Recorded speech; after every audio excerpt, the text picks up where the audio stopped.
안녕하세요. 세포언니 한지연입니다. 오늘 여러분들 이혼에 대한 궁금증 많으실 텐데요. 조정이혼에 대한 부분을 오늘 제가 심도 있게 풀어드릴까 합니다. 이제 이혼이라는 단어를 들으셨을 때 여러분들이 생각나는 것은 소송이냐 협의이냐 이 두 가지일 것 같아요. 근데 이 중간에 법적인 테두리 안에 조정이혼이라는 것이 있습니다. 어떤 경우 조정이혼을 하고 어떤 경우 협의이혼을 하고 어떤 경우 소송이혼을 하는지 궁금해 하시는 분들이 많아요. 그래서 협의이혼을 할 때 서로가 협의된 부분을 가지고 써서 내서 이렇게 우리는 이혼을 할 거예요 해서 이제 숙려기간 한 달에서 3개월 정도의 숙려기간을 갖고 이혼을 하시는 경우가 있는데, 이런 경우 여러분들 법적으로 테두리 안에 보호받기가 어렵습니다. 협의적으로 한 것은 지키지 않아도 별다른 제약을 두기 어렵기 때문에 많은 분들이 조정이혼을 선택하시는데요. 조정이혼을 하실 때 소송이혼 전에 거치는 과정이라는 것으로 기억하시면 가장 좋을 것 같아요. 그러니까 소송을 무조건적으로 가는 것이 아니라 이혼소장을 내면 처음에 조정이라는 것이 잡힙니다. 둘 사이에서 협의할 수 있는 것을 법적으로 보호를 해주겠다라는 의미의 과정인데요. 소송으로 가서 분쟁이 일어나기 전에 우리가 서로 협의할 수 있는 것을 미리 얘기를 해보자 라는 취지의 이혼 과정입니다. 조정이혼에 대해서 많이들 혼란스러운 분들도 계실 거예요. 그래서 누군가는 조정 소장을 던지고 누군가는 그냥 법리적인 것부터 다투자 그래서 소장을 던지기도 한다고 알고 계시는데, 소송이혼은 무조건 처음에 조정이혼을 겨치게 되어 있습니다. 조정이 결렬됐을 때 소송으로 가시게 되는 건데요. 조정이혼을 가실 때 혼란스러워 하시는 분들이 많습니다. 어떤 방식으로 조정을 하는 거야? 라든지 어떤 방식으로 우리가 그럼 판사 앞에 서는 거야? 뭐 이런 식으로 생각을 하시는데, 그것이 아니라 법원에는 변호사 및 법조계에 계셨던 분들이 조정위원으로 활동을 하고 계십니다. 그래서 판사의 역할을 하시는 건데요. 그 판사의 역할 안에서 조정위원이라는 이름으로 분쟁을 부드럽게 다뤄주시는 분들이 계십니다. 이혼 조정을 가시게 되면 두 부부와 양쪽 변호사가 들어가서 조정위원과 협의를 하게 됩니다. 근데 둘이서 앉아서 심구 선생님이 나오셨던 사주에 뵙겠습니다 이런 분위기라고 생각하시는데, 그렇게 조정이 되지 않고요. 피고와 원고가 앉고 변호사들은 대리인석에 앉아서 조정위원은 가운데나 아니면 옆쪽에 앉아서 얘기를 하게 되는데요. 이때 조정위원이 피고와 원고 측을 분리해서 조정을 시작합니다. 처음에는 한꺼번에 얘기를 들어보고 그게 협의가 잘 안 될 때 한 팀을 내보내고 한 팀은 앉아 있고, 그리고 또 한 팀이 들어오면 또 한 팀이 나가고, 이런 식으로 1시간에서 2시간여 이제 조정을 거치게 되는데요. 이때 여기서 합의가 되면 법적인 테두리 안에서 우리가 어떠어떠한 것을 지켜야 된다라는 판결을 받은 것과 같은 효력을 갖는 조정안이 나오게 되는 겁니다. 그래서 이혼이 그날로 성립이 되고 조정이혼은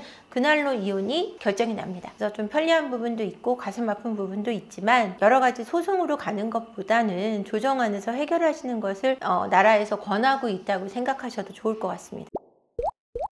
조정이혼에서 협의가 되지 않아서 내가 원치 않는데도 소송으로 끌려갔을 때 되게 기분이 암담하실 거예요. 조정이혼이 이게 안 되면 어떡하지 하는 걱정을 하실 것 같은데, 조정이혼을 하실 때는 이게 소송으로 갔을 때 내가 더 유리한지 불리한지를 생각해야 되는 부분도 분명히 있고요. 그게 아니라 서로한테 상처를 최소한으로 줄이기 위해서 서로 물고 뜯는 싸움을 멈추기 위한 방법이기도 합니다. 그런데 이걸 끝까지 내가 더 유리하게 끌고 가고 싶어서 조정에 임하지 않게 되면 소송으로 가시게 되는데, 이거는 나는 원하지 않았는데 나는 조정을 하고 싶은데 저쪽은 조정을 하고 싶지 않을 때는 방법이 없어요. 내가 많은 부분을 양보해야 되는데, 그랬을 때 소송으로 갔을 때 내가 더 손해라면 이쪽으로 가고 싶지 않겠지만, 조정을 하는 쪽에 제가 볼 때는 마음이 약한 사람이 좀 불리하긴 합니다. 내가 소송으로 갔을 때 괴롭고 싶지 않은 분들이 이제 조정에서 많이 응하는 경우가 있는데, 소송으로 갈 때와 조정으로 갈 때 나의 실익을 분명히 따져보실 필요는 있으나, 그것보다 아이들과 상대방 그리고 나와의 관계에서 상처를 최소한으로 줄이고 싶다면 서로 조금 손해보는 마음으로 조정이혼을 하시는 것이 서로에게 상처는 더 적다고 말씀드리고 싶어요.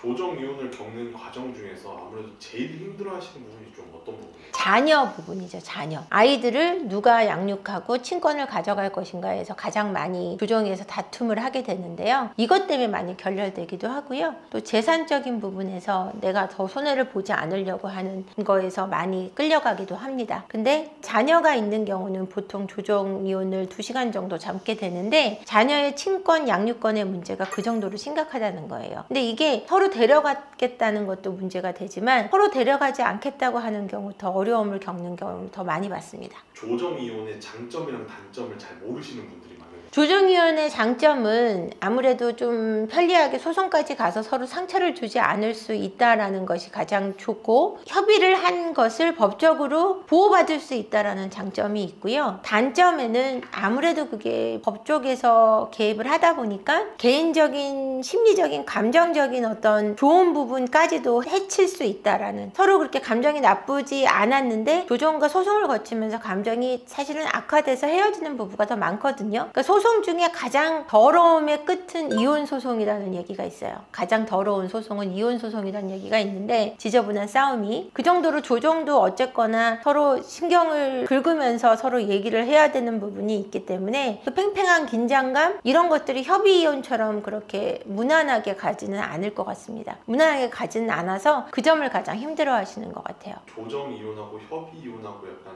좀 어떻게 다른 건지. 협의 이혼은 우리 둘이 할 수 있어요. 법적인 테두리가 없이. 그러니까 법조인이나 대리인이 필요가 없어요. 너랑 나랑 이렇게 하자라고 얘기해서 협의 이혼서를 써서 이혼하는 곳에 제출을 하면 되는데, 조정 이혼은 법적인 대리인들이 반드시 들어가야 돼요. 그래서 뭐 전혀 대리인을 수임할 수 없는 정도의 형편이 있는 분들이 아니고서는 보통 대리인을 수임해서, 변호사를 수임해서 조정 이혼에 임합니다. 그래서 조정 이혼은 또 장점이 이런 게 있어요. 본인이 꼭 나오지 않아도 된다. 대리인들끼리 만날 수 있다라는 장점이 있습니다. 보통 대리인이라 하면 변호사를 말씀드립니다. 변호사를 수임해서 변호사들끼리도 이야기를 나눌 수 있고, 그날로, 조정이 성립된 그날로 이혼이 성립된다라는 거죠. 그 장점이 있습니다. 조정 이혼이 길어지는 경우도 좀 많이 본 조정 이혼이 3차까지 가는 경우가 있어요. 1차 조정 기일이 그날 되지 않았을 때, 그날 조정이 잘 되지 않았으나 한 번 더 조정을 하고 싶다 해서 속행이라고 해서 한 달 내에 다시 한번 조정 자리가 마련되는 것이 조정 이혼인데요. 그래서 3차까지 가고 그게 안 됐을 경우 소송으로 가거나, 한 번을 했을 때도 불성립이라는 결과로 바로 소송으로 가는 경우도 있습니다. 근데 그것을 더 하고 싶다면 속행이라는 절차를 밟아서 다시 한번 조정이 잡히는데요. 3번까지는 속행을 해서 3차까지는 이루어지지만 그 다음엔 보통 소송으로 가게 돼 있고요. 소송 중에도 중간에 조정이 잡혀서 소송을 잠깐 멈추고 조정 이혼을 통해 또 이혼이 되는 경우도 있습니다. 그러니까 조정은 초반에만 이루어지는 것뿐이 아니라 중간 지점에서도 조정을 다시 한번 신청할 수 있고, 그런 사례로 이혼을 하시는 경우도 꽤 있다라는 얘기죠.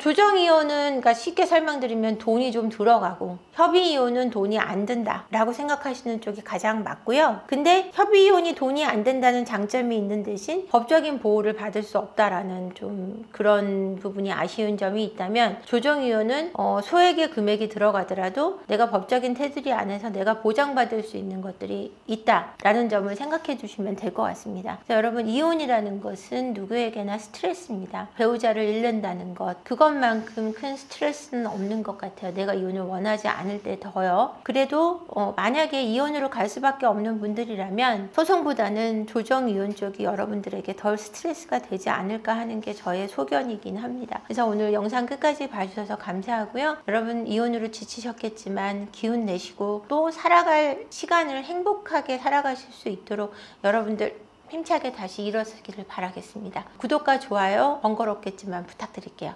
고맙습니다.